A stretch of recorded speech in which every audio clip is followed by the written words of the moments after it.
Hey everybody, thanks for coming along. So doing another training session today. So this one's all about assessment, so marks and feedback for semester 2. So I'm Lauren Marr and thanks for coming. I work in the Department of Technology and Enhanced Learning.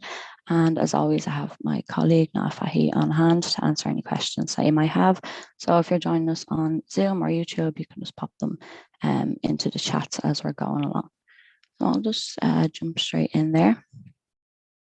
So what we're going to be looking at today is just everything related to kind of assessment and feedback and getting your course ready. So we're going to quickly look at how to create an assignment, how to use H5P, how to look at creating a quiz. I'm going to have a brief look at the gradebook and speed grader, and then I'll quickly just show how to set up your meetings in Zoom and quickly go over some new features that are in there as well. The first thing we're going to have a look at is just setting up your assignments and quizzes in Canvas. So I'm going to jump straight over here. So this is a module I have set up already. So we're inside the module, and this is what my homepage looks like, but yours can look slightly different depending on how you have it set up. So the first thing I'm going to show you then is how to create an assignment. So we can pop into our assignments here. And first thing we want to do is we have our create new assignment button, and we have our new group button. So just kind of explain this to you a little bit. If you have weighted assignments, you can have those set up in your group. So you can see here for this example, I have 60% of the total. So anything in here is marked out as 60%. It's weighted at 60. We have anything here weighted at 30 and here weighted at 10. So they all add up to the 100. And then any assignments that I don't want to have that go towards a percentage of total grade, I can pop in under here. So maybe I'm doing a little housekeeping. If I have anything that's unpublished here, I can move those into the 0%. It depends what way you want to have a look at it, but that's just something I wanted to show you about when you're weighing up assignments. So you can do that by adding your new group button there, and you can give it a name. So you can see I have summative assessment here is our first one, and then you just pop in whatever percent you want that to be. And then once you save it, it'll look like this unit here, and it'll tell you here what your percent of the total is. So that's just how we set up our weighted. So I'm just going to bring in, show you how to set up an assignment now. So to set up an assignment, I'm sure everyone might know this, so I'm just going to kind of go through it really quickly. You want to give your assignment a name. So you can just call it assignment 1. We can give a little description here if we want to, and then we can set up here so we can have it display in our grade as a percentage, points. They're kind of the most commonly used ones. I like to always keep ours to percentage. So it's going to come out of 100% in what assignment group. So I can pick here where I want it to go. So if I wanted it to be in the 60, the 30, or the 10, or the 0, so I can choose that there. I also have this button here that we do not want to count it towards the final grade. And the next thing then, so we want to just continue to scroll down, what the submission type is. So do we want this assignment to be an external tool? So if we are going to use something like original, we could pop that. We also have online, and we have the options here. So you have text entry, a website, a media recording, a student annotation, or a file upload. So that's probably one of the most common. And then so once we do that, then we can see that we actually get some more options here. So we have our plagiarism review and our attempts is there too. So we can have it unlimited attempts, meaning that they can upload as many times as they want before the deadline, or we can set it to limited. So maybe they can only attempt 3 times at this assignment. Then we have the review for the plagiarism, as I said. So we can just click on this drop down and it'll show the original option. And once you click that, then you see this pop-up box and you can see your settings down in there. So we have these 2 settings. We can put it as anonymous, or we can do not save these assignments into original. So that basically means if you want the students to do a draft of an assignment or something, and you don't want it to be saved into original, you tick this box. And you also have the show report to students option, so they can see that report immediately after it's ready. So this typically takes about an hour after they submit. It can take up to 24 hours, but it typically takes about an hour. And you also have the after the assignment is graded, we can show the report to them after the due date or never. So you can release that then yourself when you choose. And then so you also have your options to make a group assignment, peer review, and who you want to assign it to. So you can have this to everybody, or you could put in a section here if you have your module broken up into sections, or you could click individual students. And then, as always, you can set your due date and your available and your until. So there are all your settings for creating an assignment. That's it when you're creating a typical assignment. And then I just want to show you very quickly how to make a H5P assignment 10-2. So when you go into your rich content editor, that's just what we call this area here. You can see here we have an option here for H5P, or you could also find it by going into your plugins in here. So if we just click on this, we can see that our pop-up box comes in. So this is our H5P. I want to add new content because I'm going to create something from scratch. And I can see these are all the different H5P options that I have. So just very quickly, you have image hotspots, course presentations. These are sorted by what I most recently used. So I use the hotspots quite a lot. And then as you move down, you can see the ones that I use a little bit less frequently. So there's loads of them there. We have a whole training video that was dedicated especially to H5P. So you can find that on our YouTube channel. If you want to learn more about how to make these. We also have in our help documents, so that's telhelp.eu.helpdocs.com. You can also find this by going to tel.cit.ie, and you can just write H5P in there, and you can see all the options that we have and all the different help documents we have to help you start with H5P assignments. So just to kind of quickly show you, if I show you an image hotspot there, they're all typically laid out the same way. So you give it your title. So this is assignment 1. It's very important to give your assignments very meaningful titles. So obviously I'm just doing assignment 1 just for demonstration purposes. But if this was there should be a long descriptive title telling you the assignment and maybe the due date, or kind of give a bit more detail, say it's the image hotspot, etc. So the next thing we want to do is we add our background image. So this would be the image that we want to hotspot basically. So we can add one in there. I just took a screenshot of the Canvas interface. So just for example, if that's what I want to show to people. And then obviously add the alternative text. So this will just be Canvas. And then we have our predefined icons. So you can change those. You can make it a plus, a minus, check. I like the information one because it just allows people to see straight away that you can click here for more information. So you can see there what I've done is I've just clicked on the little magnifying glass there so I can see this properly. So this is our hotspot area. This is the image you want to hotspot. I'm just going to zoom in so I can see that a bit better. And this green dot is the area that I want hotspot. So for example, if I wanted to show someone where this inbox is, I'd place my green dot right beside it. That's all I want to do there. And I want to give it, I can give it a header, it's optional. So I'll give it the header of inbox. And I want the pop-up. I can make a pop-up then when they click it to be a text, video, an image, or an audio. Just for demonstration, I'll just pop the text in. So this is the inbox. And we can add another item to there, meaning that you can add a text and also have an image pop up at the same time when they click that. Or you can add a whole nother hotspot, and I can make it then, here's the calendar, and I can make the same kind of thing for the calendar then. So there'll be a few different spots then on the image when you save it. You have your options down here then. So you have your display options, your publishing options, collaborators. You can add somebody to be able to collaborate with this with you. So, if I pop Nafahi there, he'll be able to come in and edit this if I'm not here. And then next thing you want to do is you can save and insert it down when you're ready. And this will go into your rich content editor, and we can save this out. And you can see there when you at the inbox, you click it and it pops open. So there's lots of different ways you can use the H5P within it. This is just one example. So you could do something like this, and you could ask the students to populate the little hotspots themselves. So you could ask them what this is. So there's lots of different ways to use it, and there's lots of different content types that you can use there as well. So that's just one of the things that I wanted to show you then. The next thing I'm going to show you then is if we head over to the quizzes section, and I'm just going to very quickly just go through a couple of things that you need to know about quizzes then. So when you pop over here, you can see these are the quizzes that we've previously made.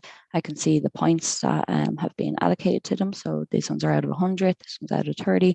I can see that they're closed because the due date has gone past. And see Roisin just labeled hers there to let me know we share this module and this is her course and this is her quiz for this course.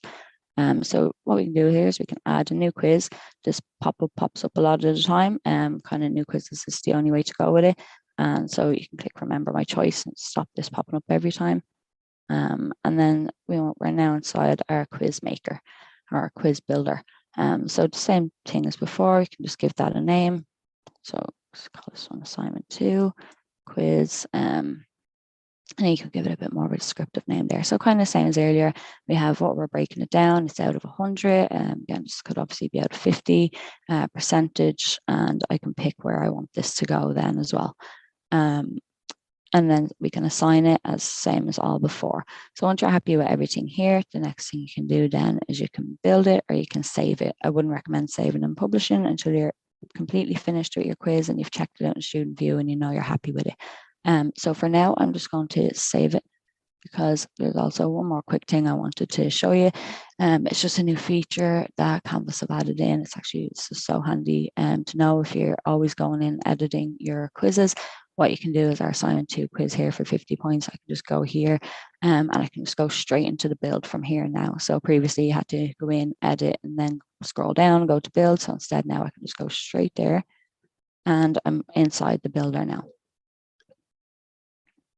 So the next thing then I just wanted to show you, so obviously to make our quiz, we have our title here, we can add our quiz instructions, and then we can click the little plus and we're given all our different question types that we can add in there. So we've essay, fill in the blank, hotspot, multiple answer, there's huge variety, true or false ordering. So it depends what way you want to do it then. You also have your item banks. That's this little piggy bank here. So if I click this, I can see all the banks, all my module banks. I can search for banks and I can take questions and put them in there as well. So this comes in handy for my own module. You know, if I have questions from last semester, if I want to use them over, or if I have a large group of students taking a quiz, I can create 50 questions. And then for the quiz, I can set it to just randomly pull 20 questions out of my bank for each student so that nobody's really getting the same quiz or anything. So that's a really handy thing to have there in your item banks. So say we just want to set up a true or false question there. So CIT in January 2022. So there we go. True or false. So I'm going to just add that in here. And so obviously the answer there is false. We did not become it in only 22 this year. I can allocate how many points I want there. And I have the item bank in here. So what I can do is I can add this to my item bank. I can add it to one that I've already made, or I can create a new bank for it. And I just make a new title there. So this can just be called, this name needs to be really descriptive so you can find it. So I'll just write my name on it there for now. So Lauren Maher Test Bank, you can see I just use capital letters to separate my words, just good housekeeping. And then so the next time then if I want to add a question in here, I can pull it from my bank and if I search my name, here we go, Lauren Maher Test Bank, and here's my question, and I can just add that in there. So we can do that then. It's a nice easy way of setting up quizzes if you already have your questions saved. So that's just how you can set up your quizzes. There's no point in me going through every single question type here. As always, we've multiple training videos on this on our YouTube. And if you go into our staff guides, we have a huge variety of help documents there. And then something that, I always point out is just that we also have our Canvas Learn training for staff. And so this in our unit section, we have all the different things you need to know when setting up Canvas. So you can just go to the quizzes section there and you can learn everything you need to know there about the different question types, etc. So everything you need to know about getting set up is inside the Canvas Learn module there for staff. So everybody is automatically enrolled in that. So here's a whole section here on quizzes that we have set up, and you can just go through it manually, or you can get to it in the unit section there. It's unit 7. So I just wanted to point that out. If you wanted to learn more about this, there's your 3 different resources that we have for you: our YouTube training videos, our help documents, and our Canvas Learn for Staff module. And the next thing I just wanted to show you just about quizzes is just your settings up here. So if we just go into our settings options, we have a variety of settings here that we can turn on to help with our quizzes. So we can shuffle the questions, shuffle answers. You can show just one question at a time, or you can give them the whole quiz. They can scroll through it the way I was there. You can set a time limit on the quiz, so it can be, even like a 30-minute quiz. And then the most important one here that I just want to show you is the restrict student result view. So when we turn this on, then it just means that the students won't automatically be given the results, which is, it's handy if you have the quiz open for a couple of hours or something for people to be able to take it. Nobody will be able to see the results. Alternatively, then you can change this by just ticking these boxes. So you can show the points that they've got, you can show the points that was possible, or you can show the items and questions. And in which case then you can go through these and you get a few more options. But always just have this turned off, I think, is the recommendation from the TEL team. And then we also have your allow multiple attempts there, so you can keep their highest score. You can always change that to the average, first, or latest. And you can give them unlimited or limited amount of tries on it then. So there's a couple of settings that you'll just need to check out. So when you're in your build, it's just right here in your settings option there. If you need to moderate anything then about a quiz, so you can see here, for myself, I needed an extra 10 minutes. Just if there's different reasons people might need allocated time, so you can just set it up straight in here. If, for instance, Niall needed some, I could just go into the moderate. So I can see as one attempt, I could give them a couple of additional attempts, or I can give them additional time, or I could give them unlimited time, depending on what he needs. And that just updates automatically then for him. So that's just a way that you can moderate your quiz then and give extra time or allocations to students who need it. So I'm just going to return back out of here. And that's kind of everything I wanted to show you, just about setting up assignments and setting up your quizzes. So the next thing I'm going to do now is I'm just going to jump over and we're going to have a look at grading, assignments, and the assignment gradebook. So if I jump straight over here inside your module into the grade section, we have this gradebook here. So this is kind of what it typically looks like. It will obviously differ a little bit depending how far along you are in this semester and how many students have taken your assessments and just how many assessments you have in general. So the first thing that you need to know about the gradebook here is that you have all your columns. So each column here shows a different assignment or a quiz, etc., that might be inside the module.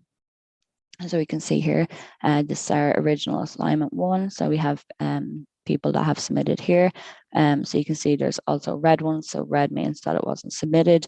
It could also show up in blue, and blue would mean that it was submitted but submitted late. So you can see here I'm scrolling across on the bottom. So this kind of a query that we get quite commonly if somebody can't find one of their assignments here, or like a student says they've taken it and they can't see the result. You just need to scroll across, because sometimes there's so many that it just goes all the way across here. So yeah, as I said, each one has their own column, and then when you scroll across to the very bottom, you can see a total for all the students and what they've got so far. And I can go in and I can manually change this. So if I was going through, say, this, and I actually thought, 90, I need to change that for some reason, you can just click in here and you can manually input any of the grades. So for any assignment, say for this assignment here, there was no submission for it. So I could just be manually putting the grades in there myself. So you can do that then for all of them.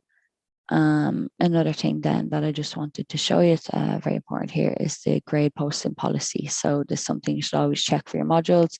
You have this little cog up here, so this indicates your settings. So if you click into that there, you can set up your late policies. So, you can automatically apply a grade for missing students. You can deduct it. a couple of different settings there, but this is the main one that I wanted to show you here is the grade posting policy. So you want to make sure that you have this set to manually post your grades. Otherwise, your students will be automatically receiving their grades. So it's very important that you just check that this is set to manual so the grades don't go out before you intend. And then if, that's for this entire grade book, if I had, say, a quiz that I wanted everybody, or I wanted it to be automatic, grade post automatic, I can do that by clicking on the three dots here. And then I can post the grades from here, or I can change this then to,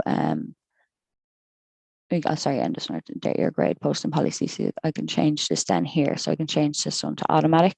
I won't click it now because everybody will get a notification, but so yeah, you can change it there and I'll just change this column for you then as well. So just to recap there, the cog is for the whole entire one, and then you can click your three dots and go down to grade posting policy to determine what you want it to be for each individual column or assignment. So I'll just quickly go through some of those other settings with you there. So you have the sort by, so you can sort by grades from low to high, or you can do sort by missing and sort by late. You can open the speed grader from here. I'm going to go into that in a second, so we'll come back to it. This is a really good setting here. It's really useful. We have message students who, so if we click that, I have different options here. So this is to message any student who, and it's set to hasn't submitted yet. So this is for this assignment here, our original assignment 1. And I can change that to message anyone who hasn't been graded or scored less than or scored more than. So, that can be kind of handy to have. If I'm running late grading my assignments, I could send a message to anyone that hasn't had their grade yet, say like, apologies, I'm running late, they will be out in a week, etc. Or you could send one to anybody that scored less and offer them makeup or just have them disappointed, etc. And then so you can just customize your message there and send it on. That's just something nice and handy feature that we have here. So as I said, we can post them and set the default. And we can also then download our submissions then. So if you had an assignment that if you wanted to take the assignments, download them all, work on them offline, and you might want to annotate them offline or for various different reasons. So you can just download those assignments there and it'll download and it'll look like this down here in the corner here. So this is the submission zip folder, and that'll just save there for you. And then another nice thing is if I took these, annotated them all, and wanted to put them back up, I have an option then. So I'll just download to show you. If I download the submissions, comes in, submissions as I showed you there.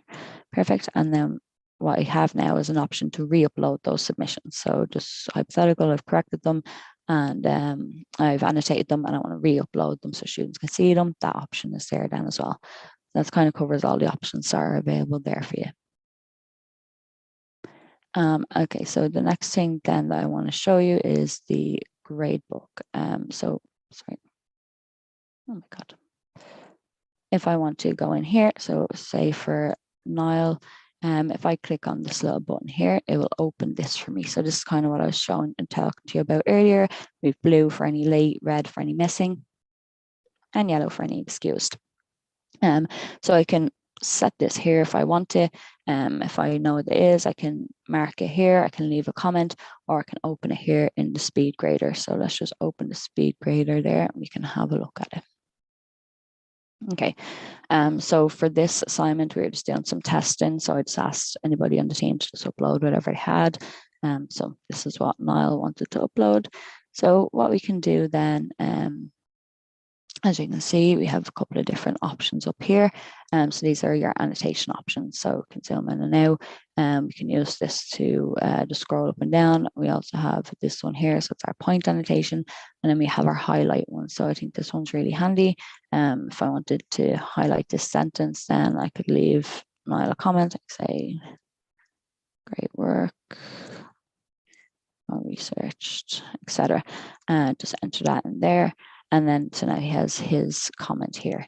As well, I could add a bit of text anywhere I wanted to as well. It's great. And then that would just be there where you can see it, or again, I could highlight that, change the color. I can strike through stuff. So there's a couple of different options there. So they're worth having a look and see what way you can best use them. I also have then here on this side, I can add in a comment for the overall document. I can upload an attachment, I can add a bit of media there, or I could add a speech recognition. So I could talk into it and say, this is great, well done, Niall, it'll type it there for me. And then we submit that. So that's just kind of very briefly how you can use the speed grader there. So once I'm happy with everything on Niall's then, so I'll submit that. So our comment's been submitted. I can see that it's popped up here. And the next thing I can do is if I go along the top here, so I can see then that this, I can get an average here, and I can see this is 1 out of 10. This is Niall. So if I click the next one, I can go to the next submission, which is mine. So this is what I uploaded.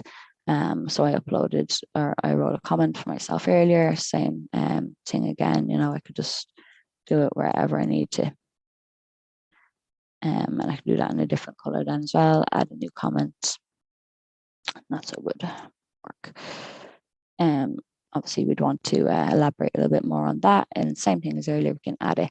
Another thing I can see then is this here. So I can see that this, my similarity score is 97.72. So this was submitted through original, this assignment. It's obviously called the original assignment, that's why. And so I can see then that's a high plagiarism score. So from here directly then, I can click here and it can show me, sorry, we can go here and it'll bring me in through original, and I can see all the similarity report for that in there. Again, just about original, we have a whole series. We have a couple of videos, training videos on them on our YouTube, and a section in Canvas Learn and our help docs. So if there's more that you need to know about that, you can just check out those 3 resources, or you can reach out to us directly if you have any questions. Okay, so that is our speed grader then. And then so we can download our submission comments. Something just to keep an eye here. So you can bulk download all your files from the gradebook, but that won't work for any annotated ones. So if it's an annotated one, you need to just download that individually so that you can see these. You can save it as a PDF then. So that's just something to know. If you are annotating it like this, it needs to be downloaded individually. Otherwise, you can bulk download then. So I'm just going to head back.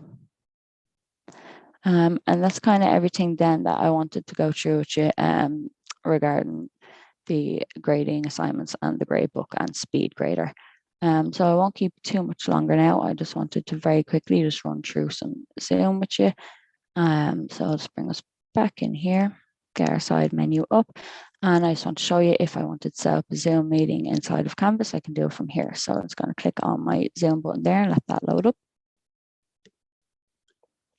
And you can see here, this is our Zoom window inside of our Canvas module.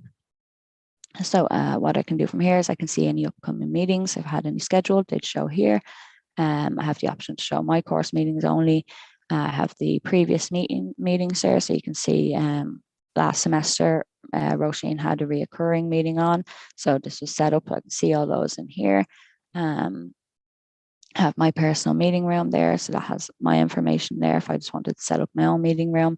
And then if we're cloud recordings, they'll all show up in here. So if any students are ever looking for your recordings, or if you're looking for them yourself and you come into Zoom inside the module, click on the cloud recordings, and if they've been recorded, this is where they'll show. So if I want to schedule a new meeting, it's very quickly, I'll just go through it. You give your meeting a topic, your description, set it up whatever time you want it and for the duration. And then you have the option here to click whether you want that to be a reoccurring meeting or not.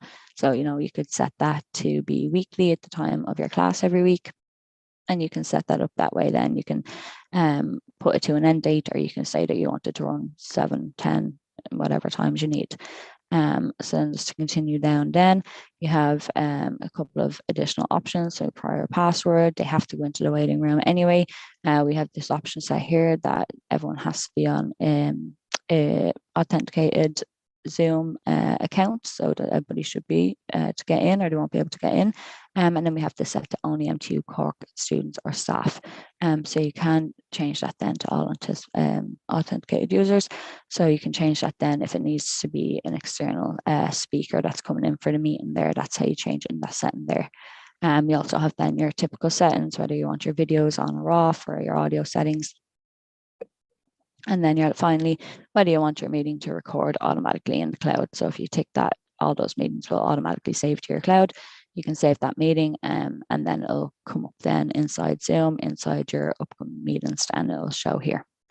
So I think that's everything there. The last thing then that I just wanted to let you know and make you aware of is that Zoom has kind of added some new features and done some feature updates. So there's 3 that I just thought I'd really quickly just tell you about. So we have the presentation slide control. So this is, you might know yourself, when you're doing presentation on Zoom, you might be doing it with somebody, co-hosting it with somebody, and one of you is working the slides while the other is talking. So this just means that presentation slide control now gives the option that someone can control yours for you. Instead of you having to do it yourself, you guys can swap the permissions there. You also have another new feature. It's the option to reclaim the host when rejoining. So if you're a host, we obviously always say to nominate somebody to co-host a meeting with you, just in case any connection issues or anything like that. But what you can do is, if you actually leave the meeting, then when you rejoin, you'll be given the option to reclaim your host status then, if you've been kicked out when rejoining. So that's really good, useful one to have. And then finally, you have the polling enhancements that are made for quizzes. So I'll just get this up here for you. So this just new advanced polling options that they've added. So basically just a whole new types of questions that you can add into the polls inside of Zoom. So you have your single choice, multiple choice. You can now do matching, ranking order, short answer, long answer, fill in the blank, a rating scale. So there's a whole huge variety of different polling options that are now available inside of Zoom. So that might be really helpful if delivering any sessions online. So I just wanted to point those out. And then, as always, if you need to know more about this, you can just check it out on our help documents, or it will be inside the Canvas Layer module.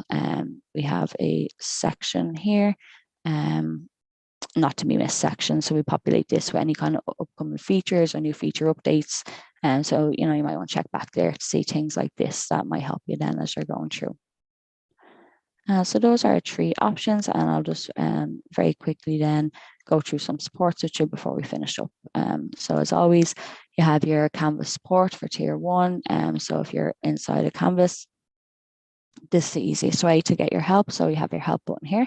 You can give that a click, and you can see that here you can pop out your different options. So you can submit a ticket to Canvas. So just like submitting an email to them, and they'll get back to you, and you'll be assigned a ticket number, and it'll kind of go back and forth like that. You've obviously access to all the staff guides. And then we have the web chat. So the web chat, they typically get back to you within 5 minutes. So if you're having any issues that you need to get sorted, that you can't wait for someone to get back to you through email, you can just jump on there, and an agent will be with you then within 5 minutes, and they'll help you out the best they can.